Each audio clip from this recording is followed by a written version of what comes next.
want to get off that darkest ground, but gravity pulls you straight down. Earth from a bird's eye view. You should grow feathers and see this too. When you want to get off the darkest ground, but gravity pulls you straight down.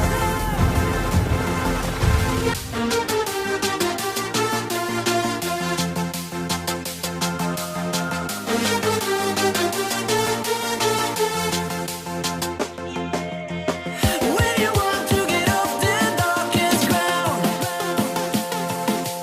but gravity pulls you straight down.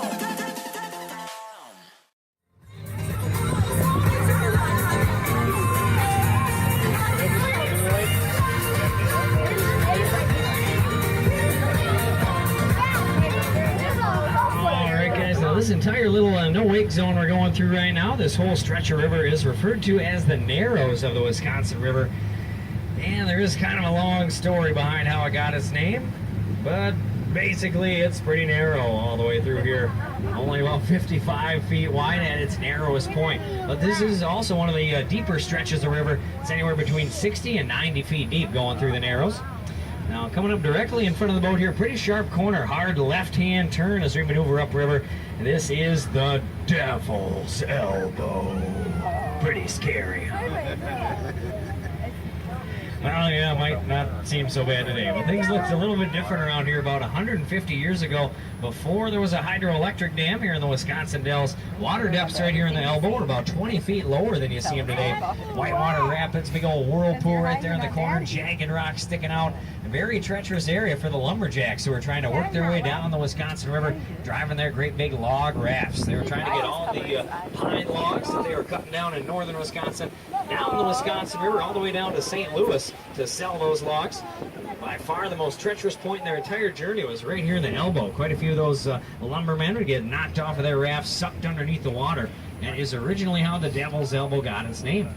Now, one of those rivermen was a guy named Leroy Gates, and coming up over there on the left-hand side of the boat, you guys will see a little spot where Leroy carved an inscription into the rocks over 150 years ago.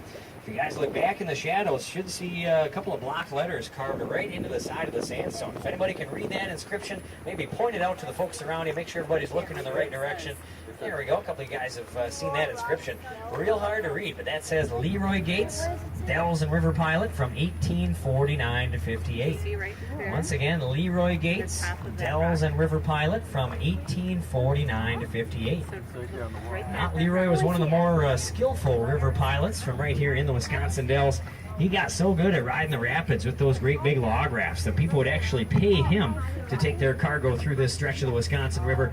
Made a pretty good living for himself doing that for most of the 1850s. And then in 1857, when the railroad came through town here, well, that kind of marked an end of an era for most of those rivermen here on the Wisconsin. Leroy retired in 1858, carved his name in the rocks, and started up one of the very first photo studios here in the Wisconsin Dells. So that's Leroy Gates over there, making his mark on the upper Dells over 150 years ago. Looks like a great big Giant's shield right over there on the right hand side. Now the Giant's shield kind of serves as our unofficial high water marker, at least for us river pilots here in the upper Dells. And believe it or not, that whole thing was underwater for several weeks during the spring of 2011. I'll give you guys a pretty good idea of just how high the river does, or how much the river does fluctuate on a day-to-day basis, or even season to season. Just gotta work our way past a couple of boats here. One great big upper Dells tour boat, the Yellow Thunder, just about to finish up their upper Dells excursion here this afternoon. Next stop for us on our upper Dells journey, we're going to be working our way up toward another one of the great big rocky islands here in the upper Dells. Steamboat Rock is where we're headed next.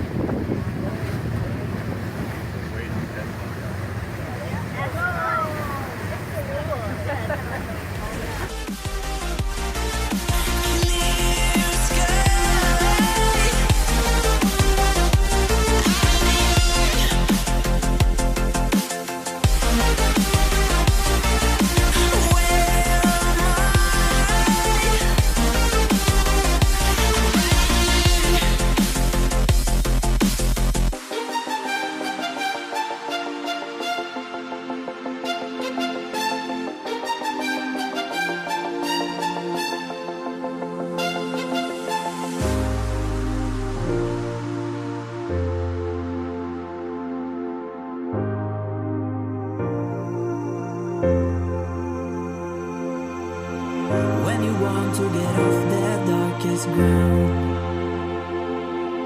but gravity pulls you straight down. Earth from a bird's eye view. You should grow feathers and see this too. When you want to get off the darkest ground, but gravity pulls you straight down.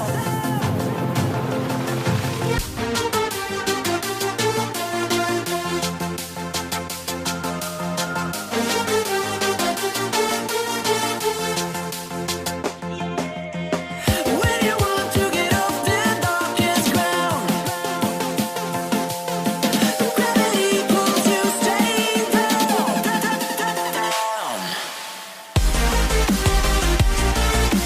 Clear sky.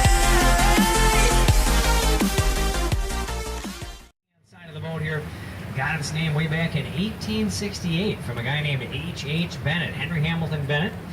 He was the very first guy to take photographs of all the weird-looking rock formations, caves, and caverns here in the Wisconsin Dells. So pretty much everything on the upper and the lower Dells got its name in the 1860s from H.H. Bennett. Over here on the right-hand side, you can see the Chula Vista Water Park and Resort up there at the top of the bluff. Of course, Chula Vista gets its name from a Spanish word or phrase, which means pretty view. And we all know what it means in English. Pretty expensive. I'll be here all weekend, folks. Thanks. Now, as we exit Lover's Lane here, next stop for us on today's tour, we're going to be cruising all the way up toward the Wisconsin River Bay and the northernmost point here in the entire Wisconsin Dells at Louis Bluff, just a couple miles from here. Now, it should take us about 5 or hopefully no more than 6 hours to get up there to Louis Bluff. So if you guys want to grab those crossword puzzles or maybe a steamy romance novel, now would be a pretty good time to do that. Maybe catch a few Pokemon along the way, who knows. And tonight's meal service on board the boat, we're going to be having a gluten-free vegetarian lasagna. So we got that to look forward to as well. Here we go. When you want to get off the darkest ground, but gravity pulls you straight down.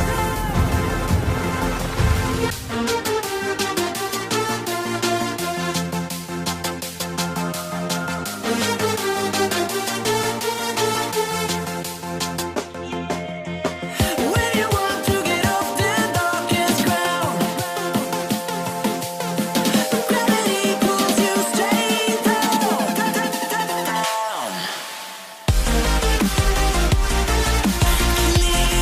sky.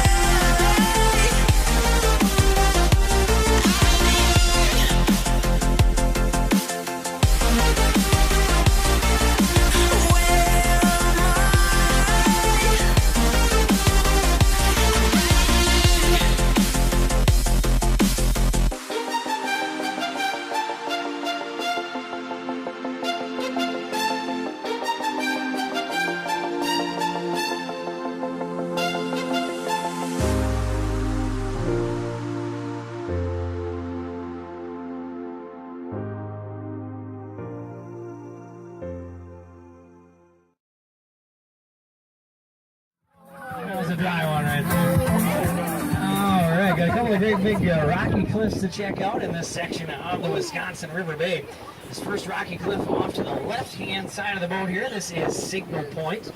Signal Point got its name from the Native Americans. They used to light campfires up there on top of the bluff, send smoke signals across the Wisconsin River Bay just to let their fellow tribesmen know whether or not there were enemy tribes approaching or it was cleared across the bay at that time. So Signal Point over there on the left. Now this other great big rocky cliff directly in front of us here right now, this one's name is Sunset Cliff. Sunset Cliff gets its name because just about the time of night when the sun is starting to go down over there in the western skies across from us in the Wisconsin River Bay, those last few rays of sunshine will reflect off of that rocky cliff side, light that whole thing up a bright orangish yellow color. It's actually pretty cool. A lot of us jumper pilots, tour guides like to come up here sometimes after a long, hard day's work. We'll grab the pontoon boat, grab a few 30 packs of Coca-Cola, just chill out right here, watch the sun go down right next to the cliffs. Not a bad way to end the day. Now, as we get a little bit closer, you guys maybe already noticed some of these tiny little mud nests all over the place, tucked away in the cracks and crevices of all the rock formations here in the Wisconsin Dells. Little mud nests, they kind of look like beehives or something, but they were actually made by birds, little tiny birds called South American cliff swallows. About 3/4 of the way up the cliff face right there, you'll see a little community of those mud nests right in front of the boat. They migrate here every spring. They hang out with us all summer long here in the Wisconsin Dells. We don't really mind having those birds around with us all year because every single day they'll eat about half of their own body weight in mosquitoes and other nasty insects for us along the banks of the Wisconsin River. So yeah, those birds are probably our favorite birds in the history of birds here in the Wisconsin Dells. Those are the South American cliff and bank swallows. One more pretty good photo opportunity for you guys right next to Sunset Cliff here. We'll turn and give you one last view of the entire Wisconsin River Bay. One last look north toward Louis Bluff before we head downriver.